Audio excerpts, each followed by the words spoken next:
அஞ்சுவது யாதொன்றுமில்லை, அஞ்ச வருவதுமில்லை. அனைத்திந்திய அண்ணா திராவிட முன்னேற்றக் கழகம் என்பது மக்களால் உருவாக்கப்பட்டு மக்களுக்காகவே உருவெடுத்து இன்றைக்கு மக்களுக்காகவே நலத்திட்டங்களை கொண்டு வந்து சேர்த்திருக்கிறது. அது நம்மளுடைய புரட்சி தலைவரால் அவருடைய சொந்த உழைப்பால் ஏற்படுத்திய கட்சி.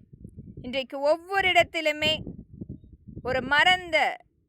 ஒரு நமக்குரிய அந்த அனைத்திந்திய அண்ணா திராவிட முன்னேற்றக் கழகத்தினுடைய மிகப்பெரிய பிரம்மாண்டமாக பிரதிபலித்து கொண்டிருக்கும் அலுவலகத்தை தன்னுடைய மக்களுக்காகவும் தன்னுடைய அந்த கட்சிக்காகவும் விட்டு கொடுத்து சென்றவர் முதலமைச்சர் பெண்மணி ஜானகி அம்மா. அவரை இன்றைக்கு நாம் மறந்திருக்கலாம், அவருக்குரிய சிலைகள் வைக்காமல் இருக்கலாம். ஆனால் அவர்களைப் போல ஒரு முன்மாதிரியாக ஒவ்வொரு இடத்திலுமே ஒரு சாதாரணமான தொண்டர்களுடைய வாரிசுகள் வரப்பட வேண்டும். அவர்களுடைய உரிமைகளை கண்டிப்பாக அனைத்திந்திய அண்ணா திராவிட முன்னேற்றக் கழகம் ஆதரிக்கப்பட வேண்டும். நம்மளுடைய தலைவர்கள் இன்றைக்கு முன்மாதிரியாக எடுத்துக்காட்டாக மற்ற தலைவர்கள் கொண்டாடி கொண்டிருக்கின்றார்கள். அவர்களைப் போல கண்டிப்பாக நம்முடைய அனைத்திந்திய அண்ணா திராவிட முன்னேற்றக் கழகத்தில் உண்மையாக உழைத்து கொண்டிருக்கும் தொண்டர்களுடைய வாரிசுகள் கண்டிப்பாக வர வேண்டும்.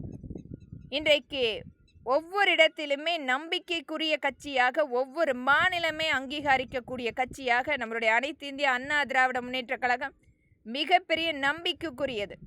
இந்த பாரதிய ஜனதா என்பது ஒரு மதவாதத்தை எடுத்து வந்து தன்னுடைய தவறை மறைக்க வேண்டும். அதுவும் இந்த எலக்ட்ரானிக் ஓட்டிங் சிஸ்டம் என்பதை முழுமையாக ஒவ்வொரு மாநில ரீதியாக இவர்களுடைய அந்த நாடகத்தை முழுமையாக அரங்கேற்றி கொண்டிருக்கின்றார்கள். வாக்குகளை மாற்றி வைத்து முறைகேடுகளை ஒவ்வொரு மாநிலத்திலுமே ஒரே தலைமை ஒரே மொழிக் கொள்கையோடு வர வேண்டும், இந்தியா இவர்களுடைய கட்டுப்பாட்டில் எடுக்க வேண்டும் என்பதற்குரிய முயற்சி செய்து கொண்டிருக்கின்றார்கள். அனைத்து மாநிலத்தில் இருக்கக்கூடிய ஒவ்வொரு கட்சியிலுமே இது முழுமையாக ஆராய்ந்து பார்க்க வேண்டும். அனைத்து இந்திய அண்ணா திராவிட முன்னேற்றக் கழகம் கண்டிப்பாக ஒவ்வொரு மாநில ரீதியாக இதற்குரிய முயற்சியாக இந்த காங்கிரஸ் மற்றும் பாரதிய ஜனதாவை முழுமையாக ஒதுக்கிவிட்டு புதிதாக நம்மளுடைய கூட்டமைப்பாக நாமும் முயற்சிப்போம். இவர்கள் மட்டுமே மிகப்பெரிய அளவில் நம்மை ஆள வேண்டும் என்பதற்குரிய அடிமைத்தனமாக நம்மை நடத்தி கொண்டிருக்கின்றார்கள். இனி வரக்கூடிய காலகட்டத்தில் நம்மளும் ஒரு முயற்சியாக ஒவ்வொரு மாநில ரீதியாக ஒரு கூட்டமைப்பு கட்சிகளாக முறைப்படுத்துவோம். நம்மளுடைய உரிமைகளை நம்மளுடைய மக்களுக்குரிய தொண்டுகளை கொண்டு போய் சேர்ப்போம்.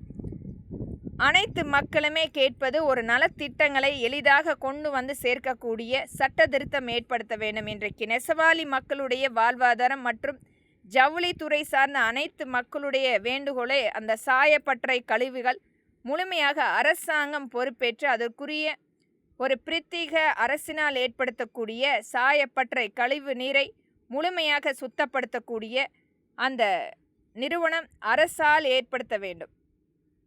அம்மக்களுக்குரிய நேரடி வேலை வாய்ப்பு மற்றும் நேரடி கொள்முதல் இதை அனைத்துமே அரசாங்கம் முழுமையாக பொறுப்பேற்று நடத்துவதற்குரிய ஒரு பிரத்யேக அமைப்புகள் ஏற்படுத்த வேண்டும்.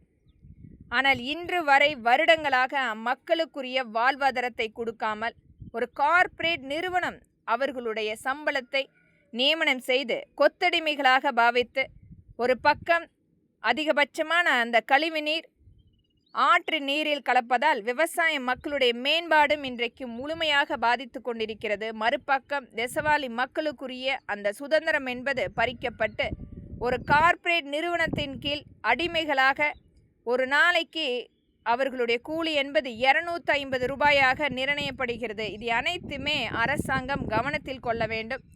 இன்றைக்கு முதலமைச்சராக நியமனம் செய்யப்பட்டு அமர்ந்திருக்கக்கூடிய விஜய் அவர்கள் இது அனைத்துமே கருத்தில் கொள்ள வேண்டும். இது மக்களின் எளிய மகளாக இங்கு நான் பதிவிடுகின்றேன். நன்றி, வணக்கம்.